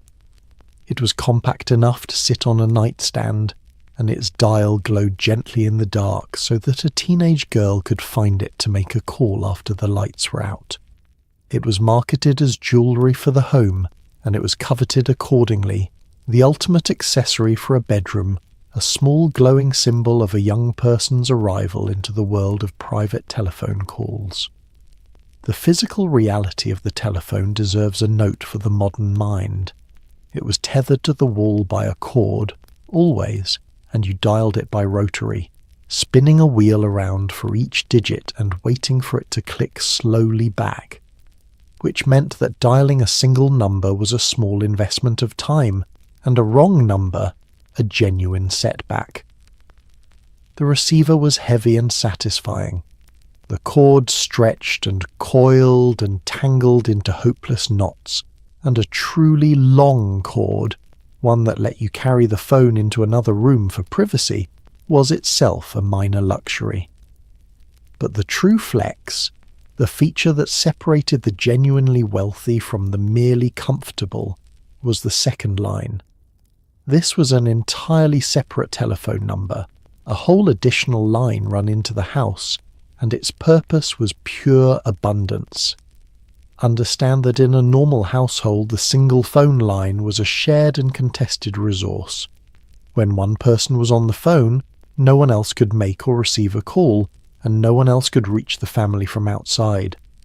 A teenager on a marathon call could hold the entire household hostage for hours, and callers got nothing but a busy signal. The second line dissolved this conflict with money. Now the children could have their own number, tie up their own line for hours discussing nothing of consequence, gossiping and giggling deep into the evening, while the adults kept a separate line entirely free of their own calls. Two conversations could happen at once, under one roof without collision. It was a small domestic peace treaty, purchased outright, and it announced that this was a family with enough of everything, even telephone numbers, to go around. And when nobody is home to answer any of these phones, a small machine stands guard. Let's meet it.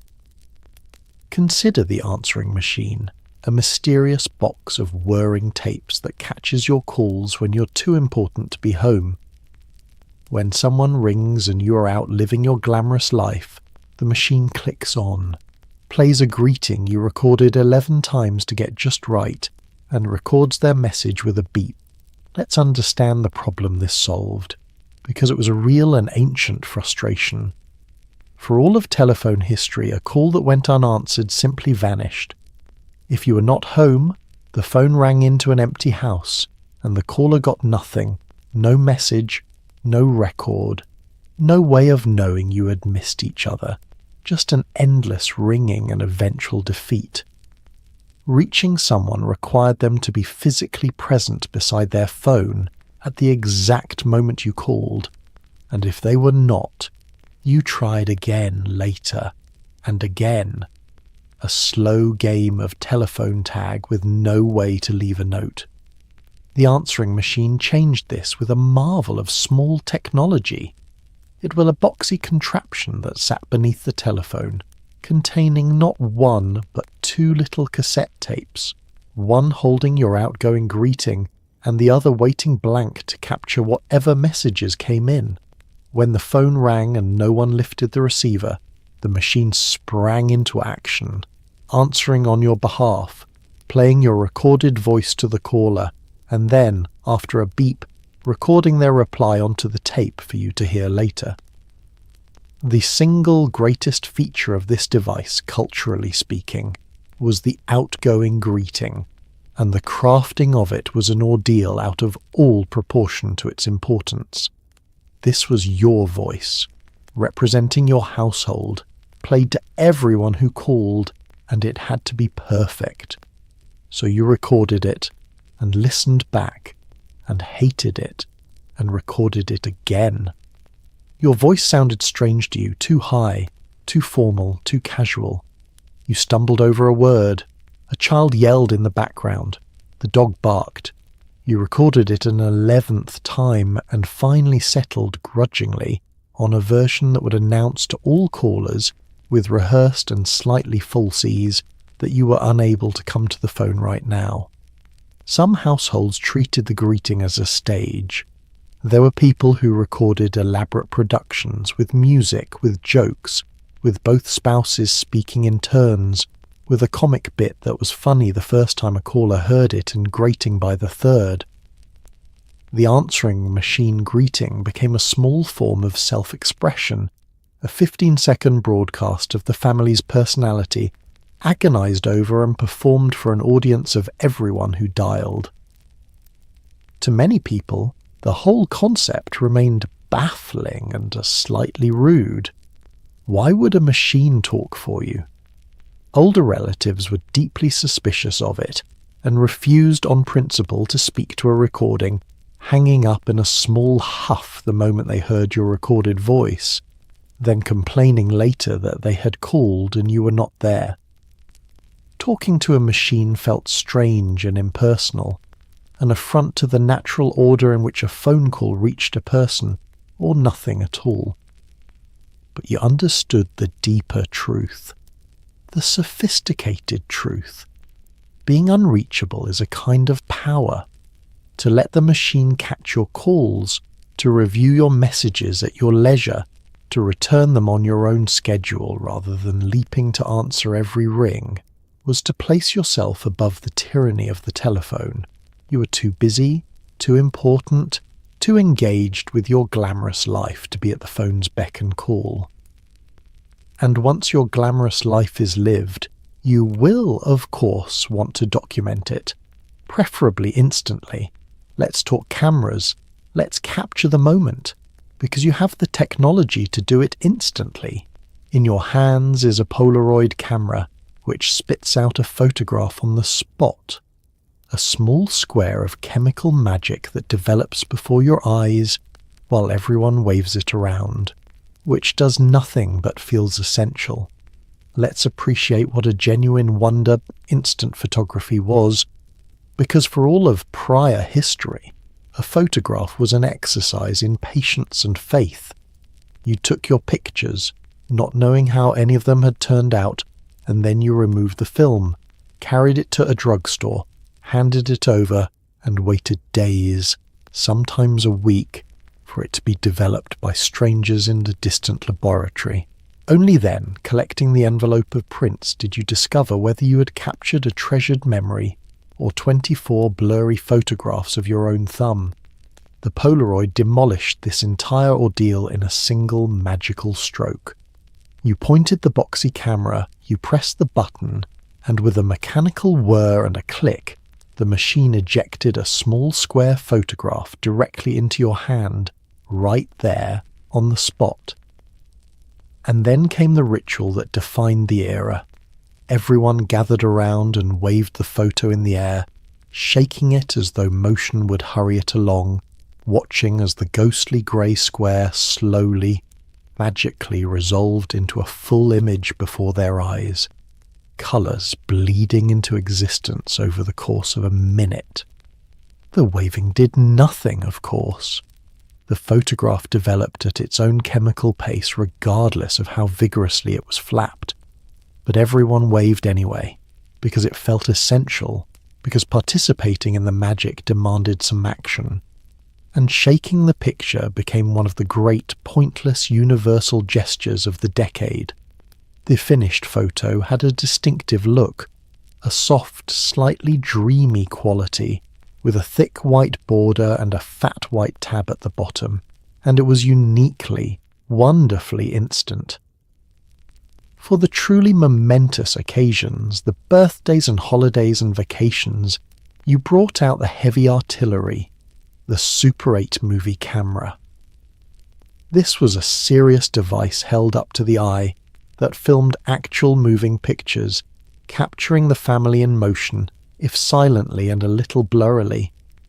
Filming with it was a solemn undertaking, because film was precious and limited, so you shot in short, purposeful bursts, ordering everyone to wave at the camera to do something, while they stood stiffly and grinned and waved on command. But the true glory of the home movie was not the filming, it was the screening. The film too had to be developed and returned, and then, on a special evening, the family assembled for a show.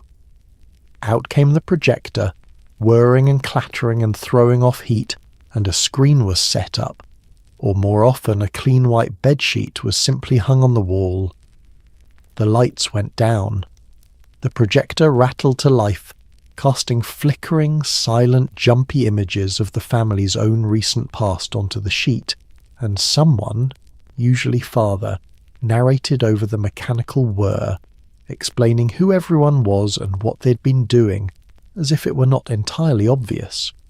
The films were silent, overexposed, shaky, and full of people squinting and waving awkwardly at the lens, and they were absolutely priceless, small flickering windows into a summer already gone. Your memories no longer waited a week at the drugstore. They arrived now in real time, slightly overexposed and utterly precious. And when the moving pictures are not enough, you turn to the printed word, all 26 letters of it. Let's admire the bookshelf, where a full set of Encyclopaedia Britannica stands in matching leather-bound glory. This is the Internet. If the Internet weighed as much as a piano and cost as much as a vacation, let's establish what this object truly was, because it was the single greatest concentration of knowledge a household could own. Before you could summon any fact instantly from a device in your pocket, information lived in books, and the grandest, most comprehensive collection of information a family could bring into its home was the encyclopedia. It was the sum of human knowledge, or a respectable attempt at it, gathered and organized and printed across dozens of thick, heavy, matching volumes, alphabetized from A all the way to Z, an entire library's worth of learning bound in imitation leather and lined up in a row. It arrived in your home through one of the great performances of the age, the encyclopedia salesman. This was a man in a suit who came to your door, sat in your living room, and delivered a spellbinding pitch about the future of your children. He opened a sample volume to a gorgeous full-colour illustration. He spoke gravely about the importance of education. He implied, gently but unmistakably, that any parent who truly loved their children and cared about their success would find a way to provide them with this treasury of knowledge. And he offered it all on a monthly payment plan because, of course, no one could pay for the sum of human knowledge all at once. And so you bought it, as much for what it represented as for what it contained. You signed up for the payments, and some weeks later the volumes arrived, and you arranged them on a shelf of honour in the living room or the den, where their matching spines formed an unbroken wall of learning, gleaming and impressive, a monument to your family's commitment to the life of the mind. Visitors could not help but notice it. It announced that this was a household that valued education, a home where children would grow up surrounded by knowledge. The reality of its use was somewhat more modest. In theory, the encyclopedia was consulted constantly, a fountain of information for curious young minds and the settler of countless dinner-table disputes.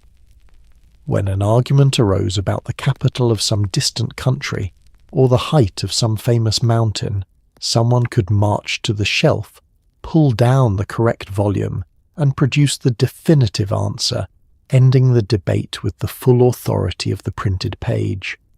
In practice, the set was open perhaps 4 times a year.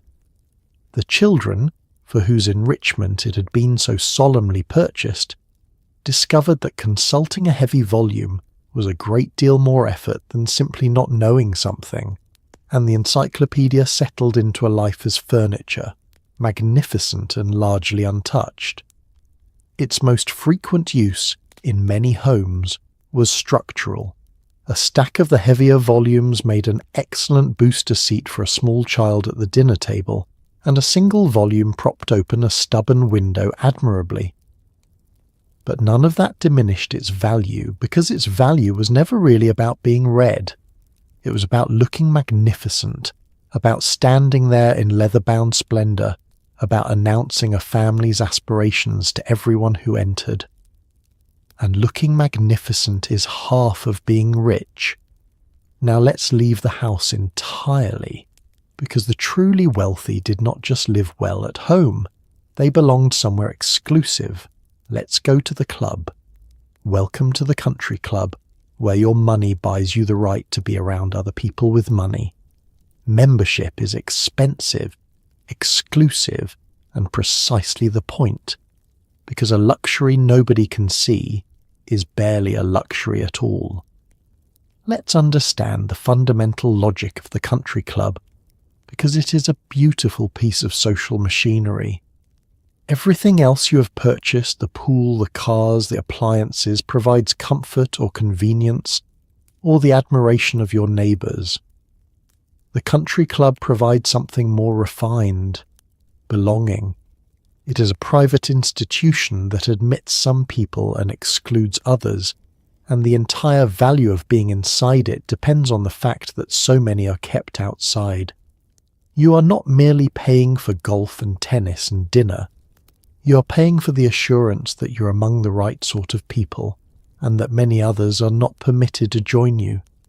The cost of this belonging is considerable, and deliberately so.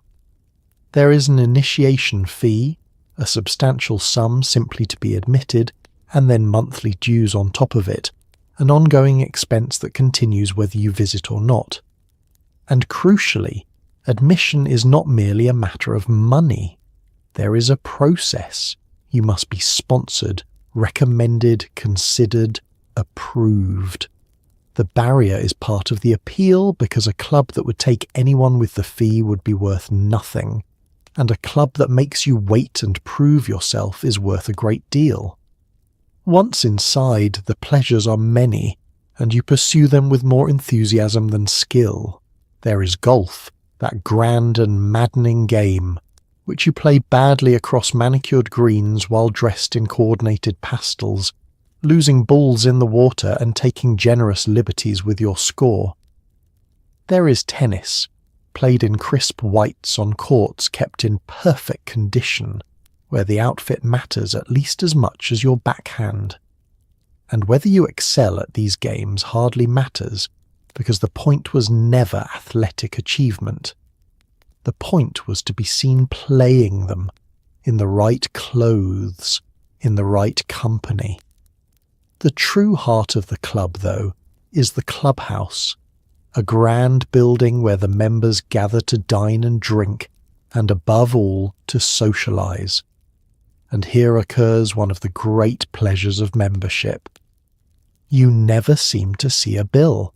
You sign for everything. A lunch, a round of drinks, a dinner for 8.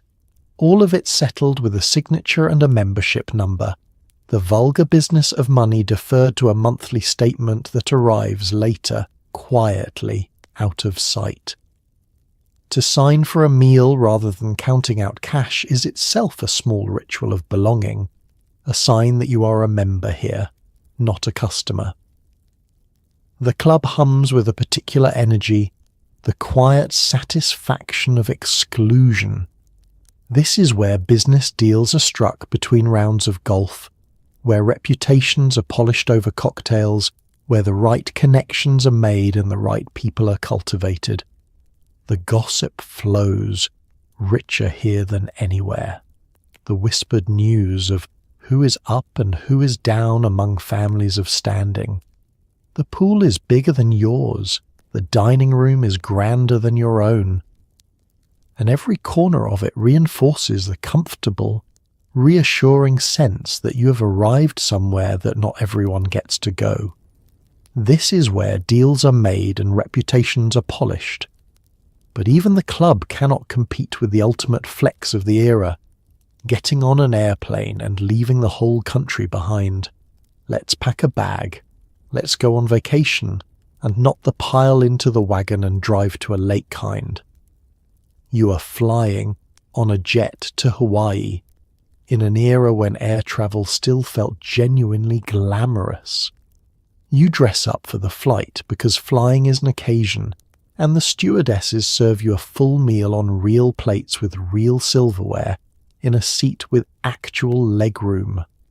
Let's first mark the distance between this vacation and the ordinary kind, because the gap is enormous. The typical family vacation of the era meant loading everyone into the station wagon and driving, for hours, for days, to a lake or a national park or a relative's house several states away. The children restless in the back, the whole trip a feat of endurance measured in gas station stops and roadside motels. That was a fine vacation, This is a different species entirely. You're not driving anywhere. You're flying over an ocean to an island, and the flying itself is part of the luxury. Because air travel in 1976 was a genuine occasion, and everyone treated it as one. You dressed for it. Men wore jackets, women wore their nice outfits.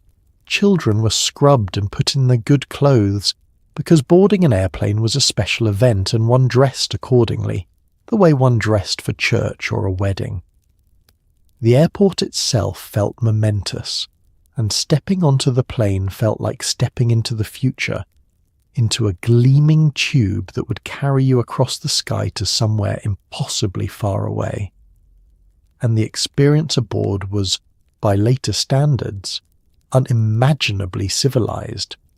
The seats were wide and generous, with actual room to stretch your legs. The stewardesses, as they were called then, were gracious and attentive, and they served you a full meal, a real meal, on actual plates, with actual metal silverware and a cloth napkin included in the price of the ticket as though it were the most natural thing in the world. There were drinks and pillows and a general atmosphere of being genuinely cared for high above the clouds on your way to paradise. Then you land in Hawaii, and the paradise delivers on its promise from the very first moment. As you step off the plane, someone drapes a fragrant flower lei around your neck, a garland of real blossoms, a welcome so warm and so exotic that it announces immediately that you have arrived somewhere truly special, somewhere most people you know have only seen on a television screen.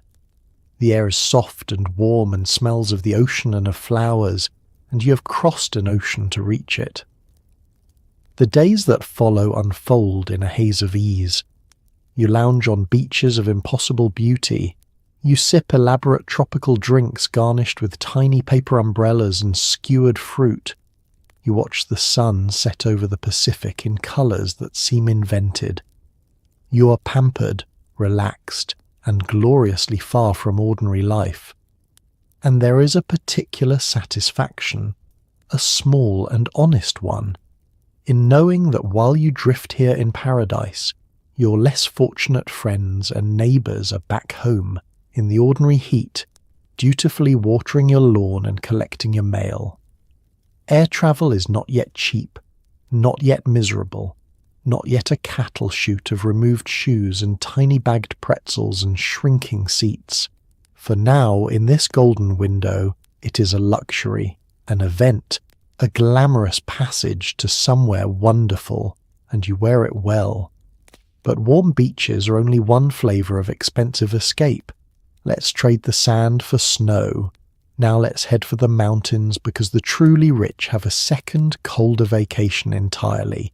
You are going skiing to Aspen or Vail, or some slope with a name that cost money just to say out loud. There is a great deal of very expensive equipment, a lodge with a roaring fireplace, and a fashionable outfit that matters far more than your actual ability to ski. Let's establish the essential truth of the ski vacation, which is that it's only partly about skiing.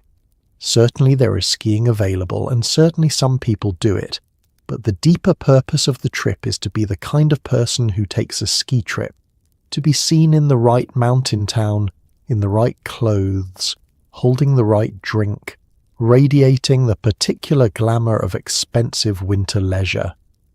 The Hawaii vacation announced that you could afford paradise. The ski trip announces that you can afford two entirely different kinds of vacation, warm and cold, and that alone is a boast of a higher order. The destinations themselves are chosen partly for their slopes and largely for their names. Aspen, Vail. These are not merely places, they are words that signal money the moment they are spoken. Mountain towns where the wealthy gather each winter, where a cup of cocoa costs a small fortune, and everyone understands that the expense is the point. To say you are going to Aspen is to say something about yourself, and you say it, casually, at dinner parties, and watch it land. Then there is the equipment, and the equipment is a fortune in itself. Skis, poles, boots that clamp your feet into rigid plastic prisons, goggles, gloves, and layers of specialized clothing, all of it purchased or rented at spectacular cost, much of it destined to be used for only a few days a year before being stored and forgotten. The gear is heavy, complicated, and faintly absurd to move around in, and acquiring it all is part of the ritual, a substantial investment in the appearance of being an avid skier. But the outfit is where the real attention goes. Your ski clothes matter enormously, far more than your skill, and they are chosen for fashion above all. The sleek one-piece suit in bold colours, the chunky patterned sweater, the fashionable hat, the whole ensemble assembled to look magnificent whether or not you ever point yourself down a serious slope. On the mountain, and more importantly around it, looking like a skier is most of the job, and you have dressed for the part with great care. And here is the honest heart of the matter. You will spend far more time at the lodge than on the mountain. The lodge is the true destination. A grand rustic building with a roaring stone fireplace, deep leather chairs, and a bar serving hot buttered rum and mulled wine and cocoa spiked with something warming.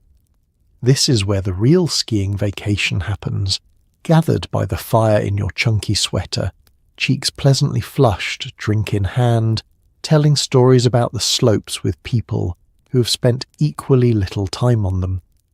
You may make a few actual runs, cautiously, on the gentlest trails, enough to justify the equipment and the outfit and the stories. But the après-ski, the drinking and lounging and socializing after skiing, or in place of it, is what you truly came for. Skiing is less a sport and more a backdrop for looking wealthy in the snow, and you excel at it. And when you tire of travelling to expensive places, you simply buy one of your own. Let's visit the second home. Let's drive out to the lake house, because one home is simply not enough for a family of your standing. This is the second house, the getaway, a cabin or cottage that sits empty most of the year waiting patiently for you to remember it exists. Let's appreciate the profound extravagance of the second home, because it is perhaps the purest expression of surplus wealth there is. A first home is a necessity. Everyone needs a place to live. A second home is a necessity for no one. It is a house you do not need, in a place you visit occasionally, standing empty and waiting the great majority of the year, costing money the entire time in taxes and upkeep and insurance whether you are there or not. To own one is to have so much that you have purchased an entire additional house, purely for the occasional pleasure of leaving your first house behind. The lake house has a particular character, distinct from your suburban home, and part of its charm is that it is deliberately more modest, more rustic, a place where the family relaxes its standards along with its schedule. It is a cabin or cottage set beside the water, simpler than your main residence, furnished with a comfortable jumble of older furniture, hand-me-downs, and things that were not quite good enough for the main house but too good to throw away. Nothing here matches, and nothing is supposed to, and that is exactly the point. It has its signature features, the small permanent details that make it what it is.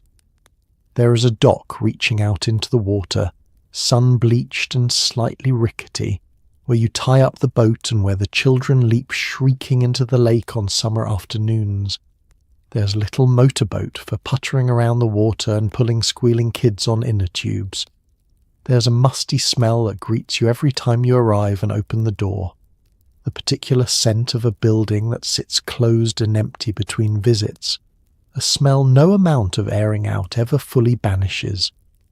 And there is, without fail, a drawer full of playing cards and board games, at least one deck incomplete, at least one game missing a crucial piece, because the lake house is where you go to play cards on rainy afternoons, and where things quietly go missing forever. Life at the lake moves differently, more slowly, more simply. The elaborate conveniences of your main home are largely absent here, and that absence is welcome. You fish off the dock, you paddle around in the boat, you sit on the porch and watch the water and the sunset. The children run free in a way they cannot in the manicured suburbs, catching frogs and building forts and staying out until dark. The days blur together pleasantly, unstructured, and the whole point is that nothing much happens and nothing much needs to, and yet the mathematics of it remain gloriously absurd.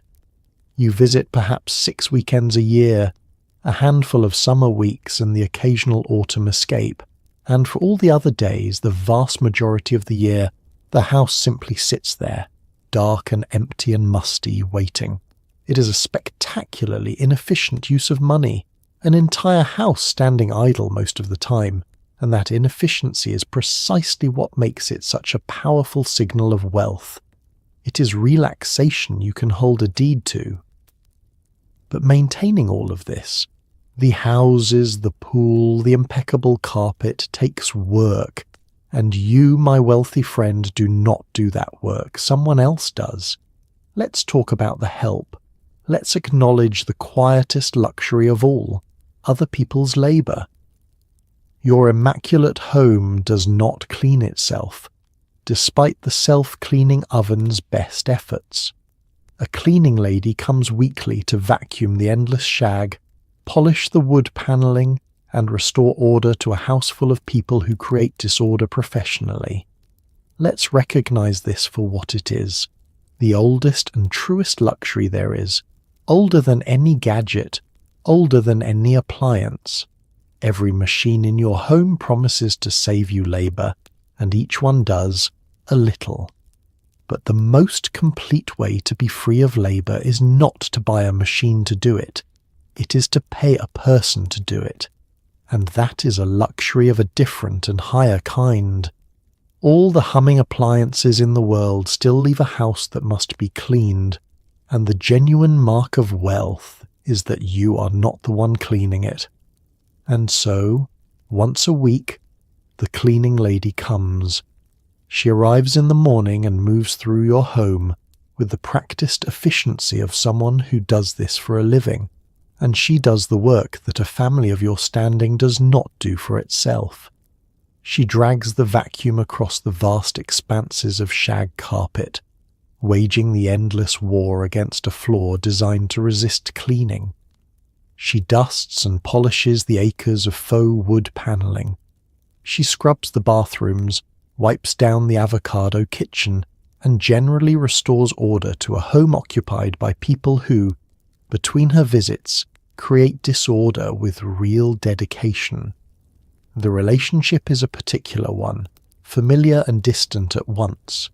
She's in your home every week, among your most private things, and yet she's not family, and both parties understand the arrangement precisely. She has her own way of doing things, her own system, and a wise household learns not to interfere with it. She knows where everything goes, often better than you do. Over the years she becomes a fixture of the household, a steady presence, and a good one is treasured and held on to, because a cleaning lady who is honest, reliable and thorough is worth more than any machine you could buy. And she is often only the beginning. A truly comfortable household accumulates a small constellation of hired help, each attending to some corner of the life the family would rather not handle. There is the lawn service, arriving to mow and edge and trim so that no one in the family need ever push a mower across the yard in the summer heat. There is the pool man, who comes to test the chemicals and skim the leaves and perform the arcane maintenance that keeps the backyard rectangle blue. There may be a handyman on call and a babysitter on speed dial for the evenings when the adults go out. A whole network of other people's hands keeping the machinery of your comfortable life running smoothly. Because here, at last, is the deepest truth of wealth, the one all the appliances and cars and houses were only circling.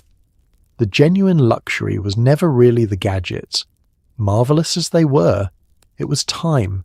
It was the freedom to hand off the tedious, tiring, endless labour of daily life, the cleaning and the mowing and the scrubbing, to someone else, and to spend the hours you reclaimed on whatever you pleased. Everything else you bought was a thing. This was freedom itself, purchased by the hour. And the final expense the one rich families poured the most into was not a thing at all. It was the children. Let's talk about the kids. Finally, let's talk about the children, into whom the rich 1970s family poured money like water. There are braces, gleaming and expensive, slowly straightening teeth over years of orthodontist visits and forbidden caramels. There is private school, or at least the very best public school the right neighbourhood could quietly buy. And in the summer there is camp, where the kids are shipped off to canoe and weave lanyards while the parents enjoy a blissfully quiet house. Let's begin with the mouth, because the braces are among the most visible and enduring of these investments. To straighten a child's teeth was to spend a great deal of money over a great many years, a long campaign of monthly visits to the orthodontist, of tightenings and adjustments, of a child's mouth filled with metal and wire, and the small persistent ache of teeth being slowly, deliberately moved into their proper places. The child endured the discomfort and gave up the caramels and the chewing gum and the taffy that would wreck the whole apparatus, and the parents endured the bills, and at the end of years of this a straight and gleaming smile emerged, a small perfect thing that announced quietly and forever that this was a family that could afford to fix what did not strictly need fixing.